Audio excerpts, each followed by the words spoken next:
ଭାରତର ଏହି ଗାଁ ସମ୍ପୂର୍ଣ୍ଣ ଶାକାହାରୀ। ଜାଣନ୍ତୁ ଏହା ପଛର କାରଣ। ଭାରତ ଏହାର ବିଶାଳ ସାଂସ୍କୃତିକ ଏବଂ ଧାର୍ମିକ ବିବିଧତା ପାଇଁ ଜଣାଶୁଣା। ଏହାର ଅନେକ ଅନନ୍ୟ ପରମ୍ପରା ମଧ୍ୟରେ ଅନେକ ଗ୍ରାମ ଏବଂ ସହର ଅଛି ଯେଉଁଠି ନିରାମିଷ ଜୀବନଶୈଳୀ ଅନୁସରଣ କରନ୍ତି। ଏହି ସ୍ଥାନଗୁଡ଼ିକରେ ମାଛ, ମାଂସ, ଅଣ୍ଡା ଏବଂ ମଦ୍ୟପାନ ସାମାଜିକ ଭାବରେ ନିଷିଦ୍ଧ କିମ୍ବା ଆଇନଗତ ଭାବରେ ମଧ୍ୟ ନିଷିଦ୍ଧ। ବିହାରର ଗୟା ଜିଲ୍ଲାରେ ଅବସ୍ଥିତ ବିହି ଆଇନ ଗାଁ ଭାରତର ନିରାମିଷ ଗ୍ରାମ ମଧ୍ୟରୁ ଗୋଟିଏ। କୁହାଯାଏ ଯେ 30 ବର୍ଷରୁ ଅଧିକ ସମୟ ଧରି ଗ୍ରାମବାସୀମାନେ ଧାର୍ମିକ ବିଶ୍ୱାସ ଏବଂ ସମ୍ପ୍ରଦାୟର ଶୃଙ୍ଖଳା ଉପରେ ଆଧାରିତ। ତେଣୁ ଏଠାରେ ଗ୍ରାମବାସୀ ସମ୍ପୂର୍ଣ୍ଣ ଶାକାହାରୀ ଜୀବନଶୈଳୀ ବଜାୟ ରଖିଛନ୍ତି। ଗ୍ରାମବାସୀ ବିଶ୍ୱାସ କରନ୍ତି ଯେ ନିରାମିଷ ଅଭ୍ୟାସ ପାଳନ କରିବା ସେମାନଙ୍କୁ ବ୍ରହ୍ମା ବାବାଙ୍କ କ୍ରୋଧରୁ ରକ୍ଷା କରେ ଏବଂ ତାଙ୍କ ଆଶୀର୍ବାଦ ସମଗ୍ର ସମ୍ପ୍ରଦାୟ ସହିତ ରହିବା ନିଶ୍ଚିତ କରେ। ଏଠାରେ ନିୟମ ବହୁତ କଠୋର। କେବଳ ମାଂସ ଏବଂ ମାଛ ନିଷେଧ ନୁହେଁ, ବରଂ ଏଠାରେ ପିଆଜ, ରସୁଣ, ମଦ୍ୟପାନ ଏବଂ ନିଶା ମଧ୍ୟ ନିଷେଧ।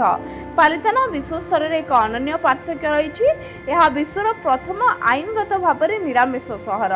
ପବିତ୍ର ଶତ୍ରୁଞ୍ଜୟ ପାହାଡ଼ ନିକଟରେ ଅବସ୍ଥିତ ପାଲିତାନା ଜୈନ ଧର୍ମର ପବିତ୍ର ତୀର୍ଥସ୍ଥଳ ମଧ୍ୟରୁ ଗୋଟିଏ ଏବଂ ସେଠାରେ 800ରୁ ଅଧିକ ଜୈନ ମନ୍ଦିର ଅବସ୍ଥିତ। ଜୈନ ଦର୍ଶନ ସମସ୍ତ ଜୀବଜନ୍ତୁଙ୍କ ପ୍ରତି ଅହିଂସାର ନୀତିରେ ଗଭୀର ଭାବରେ ମୂଳ ରହିଛି। 2014ରେ ଜଣେ ଜୈନ ସନ୍ନ୍ୟାସୀଙ୍କ ନେତୃତ୍ୱରେ ପ୍ରତିବାଦ ଏବଂ ଅନଶନ ପରେ ସ୍ଥାନୀୟ କର୍ତ୍ତୃପକ୍ଷ ଆଇନଗତ କଟକଣା ଲାଗୁ କରିଥିଲେ। ମହାରାଷ୍ଟ୍ରର ସାଙ୍ଗଲି ଜିଲ୍ଲାରେ ଅବସ୍ଥିତ ରେନୁଇ ଗାଁ ମଧ୍ୟ ନିରାମିଷ ସଂସ୍କୃତି ପାଇଁ ଜଣାଶୁଣା। ଗ୍ରାମର କେନ୍ଦ୍ର ହେଉଛି ଭଗବାନ ରେବନାଥଙ୍କ ଐତିହାସିକ ମନ୍ଦିର। ଏଠାରେ ବାସିନ୍ଦା ବିଶ୍ୱାସ କରନ୍ତି ଯେ ନିରାମିଷ ଜୀବନଶୈଳୀ ବଜାୟ ରଖିବା ଦେବତାର ପବିତ୍ରତା ଏବଂ ମନ୍ଦିର ଚାରିପାଖରେ ଥିବା ପରିବେଶକୁ ଅକ୍ଷୁଣ୍ଣ ରଖେ। ସେହିପରି ରାଜସ୍ଥାନର ମାରୱାର ଅଞ୍ଚଳରେ ବିଷ୍ଣୋଇ ସମ୍ପ୍ରଦାୟର ଗ୍ରାମଗୁଡ଼ିକ ବନ୍ୟପ୍ରାଣୀ ଏବଂ ପରିବେଶ ସୁରକ୍ଷା ତଥା ସେମାନଙ୍କର ଅସାଧାରଣ ସମର୍ପଣ ପାଇଁ ବିଶ୍ୱ ସ୍ତରରେ ସ୍ୱୀକୃତିପ୍ରାପ୍ତ।